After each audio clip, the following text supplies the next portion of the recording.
As you can see here, I've got my blank board, I've got my pen, I've got my sticky notes, I've got some random sheets of paper. So of course, we're going to be doing some design thinking today. And I really am fascinated. Of course, you know that I'm fascinated with work culture. So that's like the big offshoot that I always, all of my projects are going to be about work culture. And there's many different aspects of work culture, but for today, I wanted to specifically talk about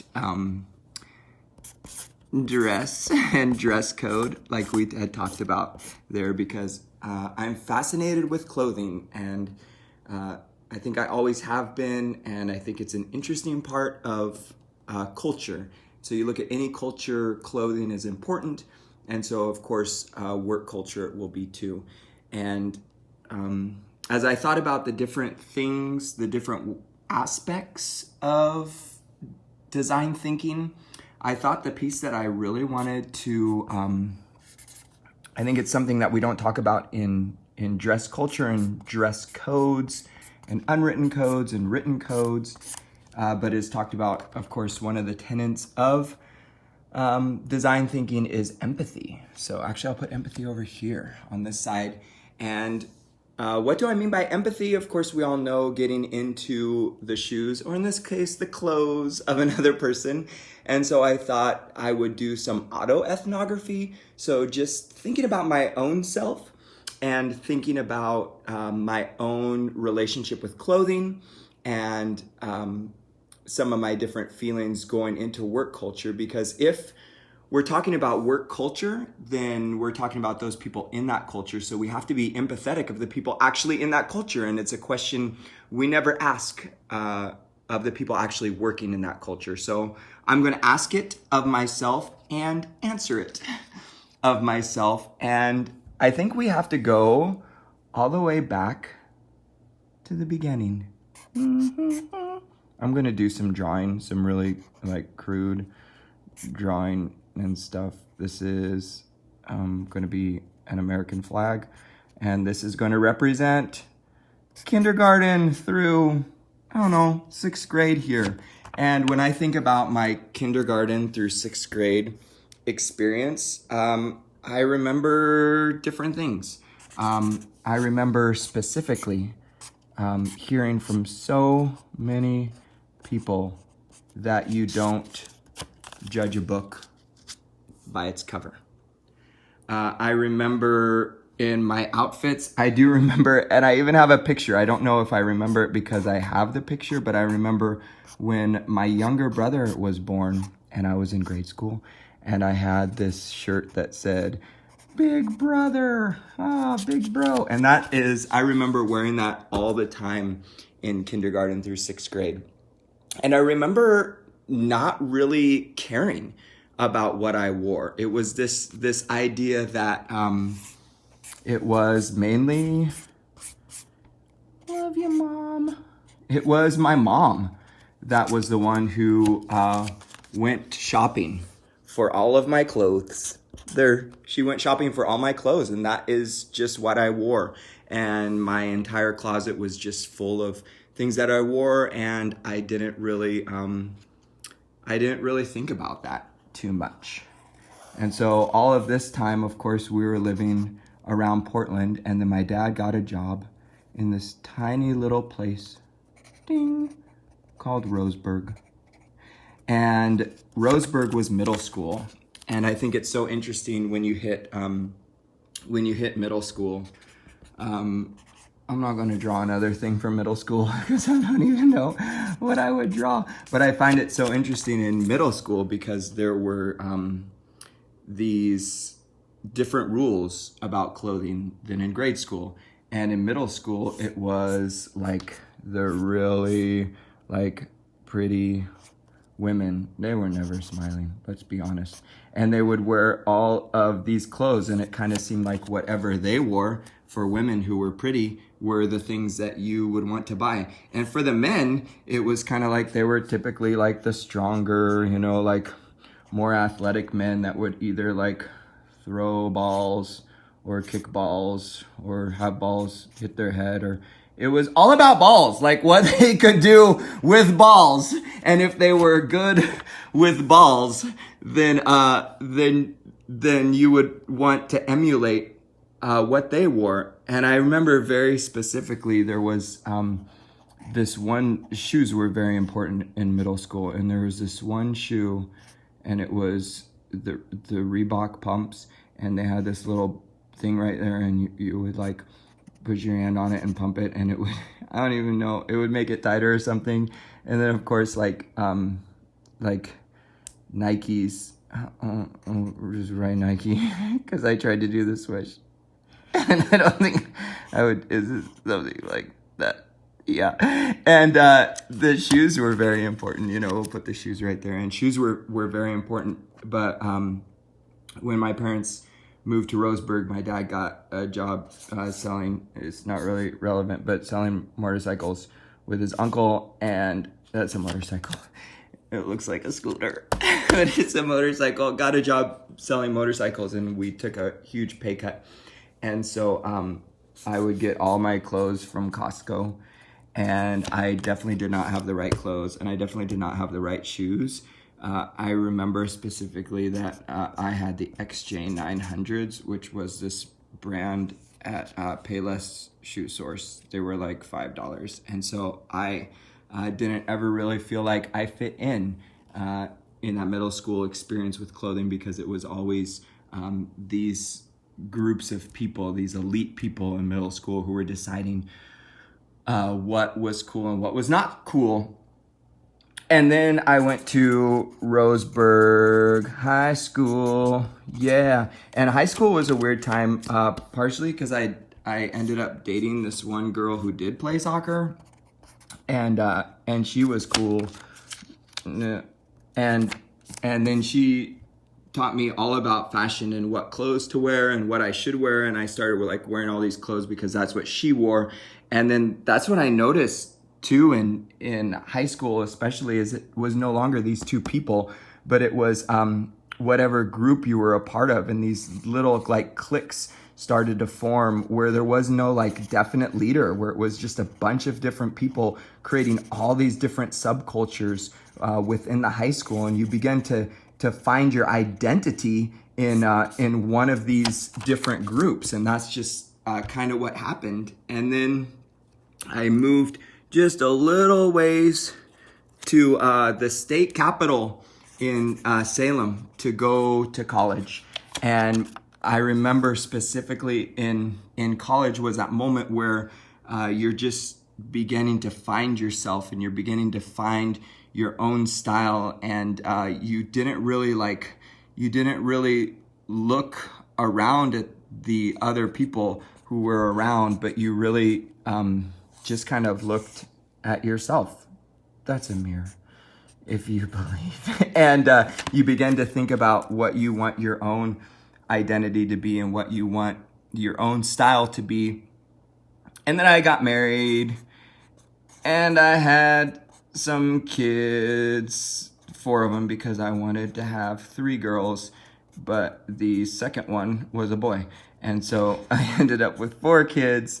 And then I went into that, like the typical mode that a lot of dads do, which is just not caring about clothes. And then you got to Old Navy, and I had the shorts. They were the the khaki shorts with the big pockets. I don't know why we needed so many pockets, but we got lots of pockets, and I began to not really care about what I wore. And then I did this whole experiment a couple years back where I actually went into my closet and I boxed like everything up in these like little U-Haul boxes that we had bought when we moved, and I put everything into the closet.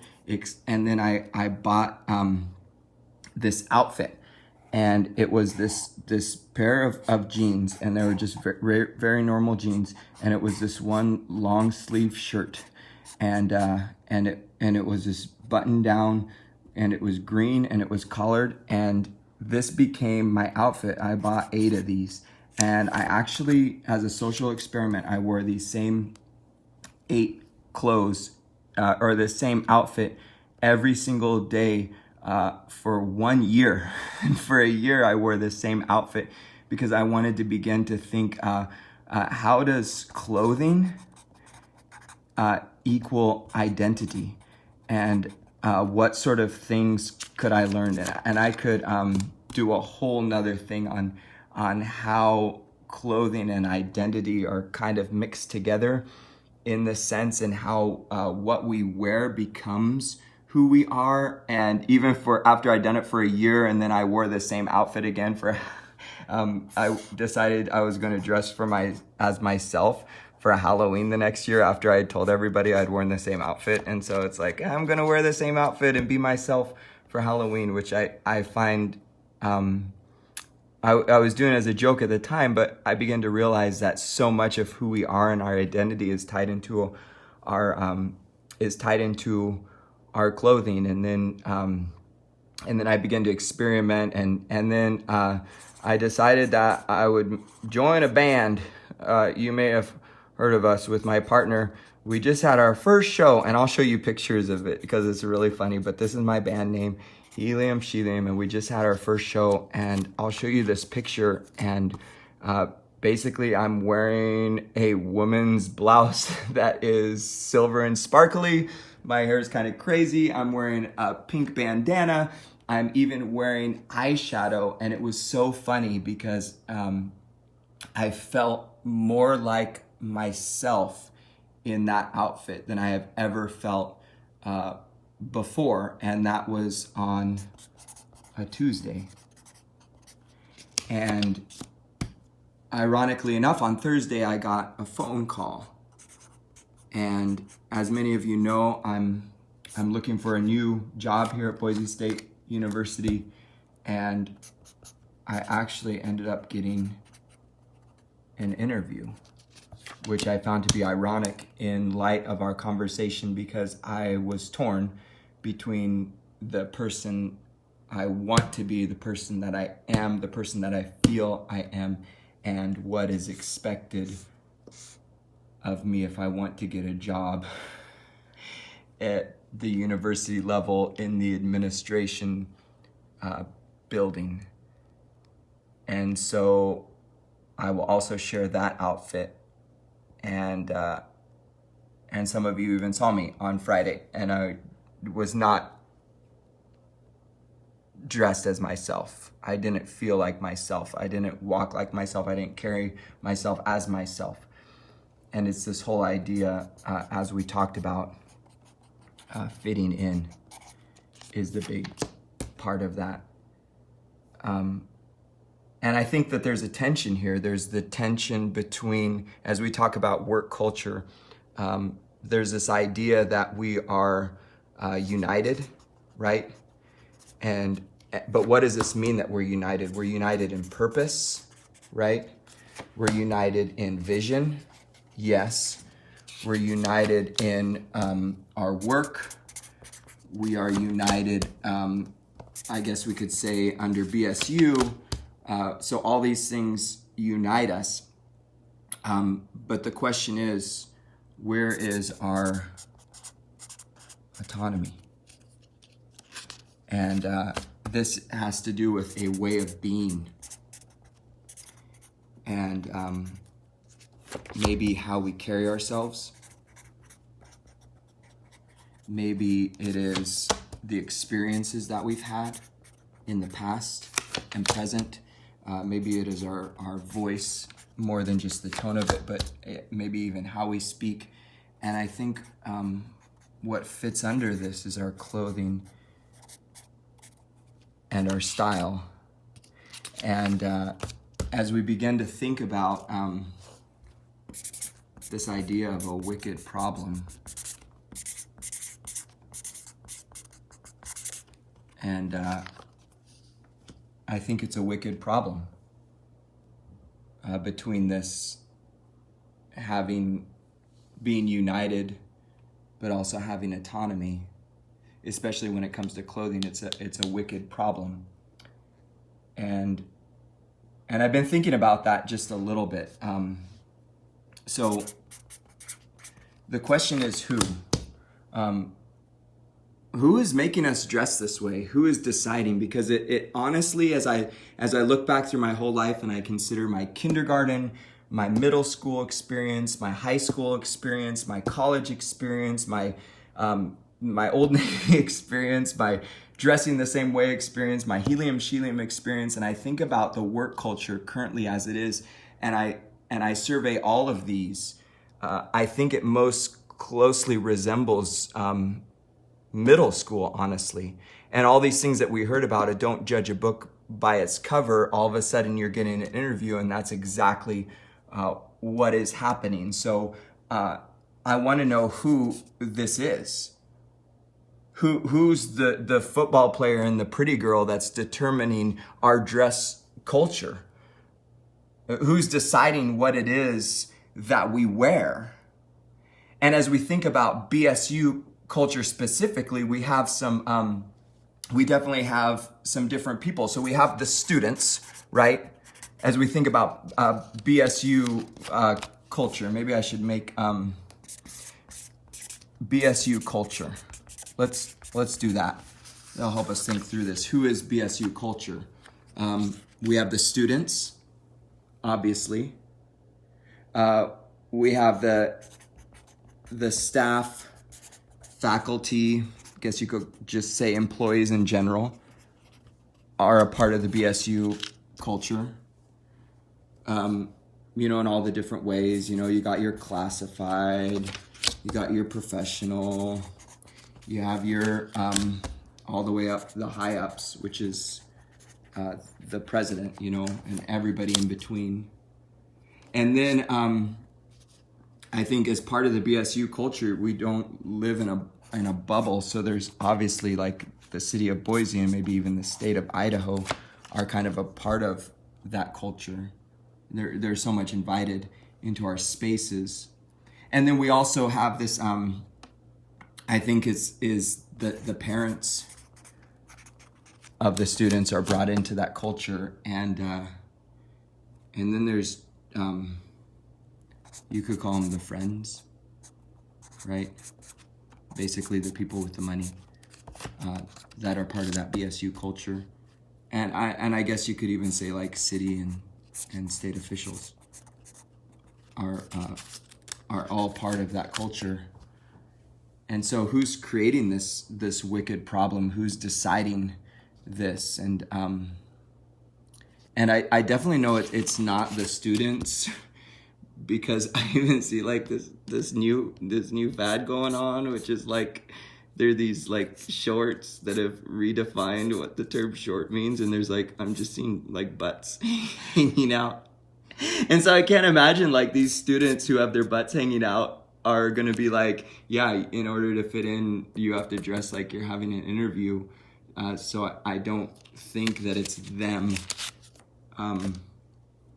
I definitely don't think it's the faculty and staff. I've talked to many of them, and maybe there's a few of them. So maybe a few like really conservative people who are deciding that maybe. And so and then we're kind of left with all this. I just marked my partner's really nice sweater. I'm sorry. And so maybe a few really conservative people, and these are the people who are saying we can't dress like this or like this or like this or like this, and I think that's a problem, and that's kind of the wicked problem that we leave at, and so we're left with, well, what are the solutions? I had a solution that said maybe we all just don't dress up, right? And I just don't think that's a workable solution, because here I am talking about all this and thinking about all this, and on Friday I just couldn't do it. I couldn't do it. And so maybe this is the piece.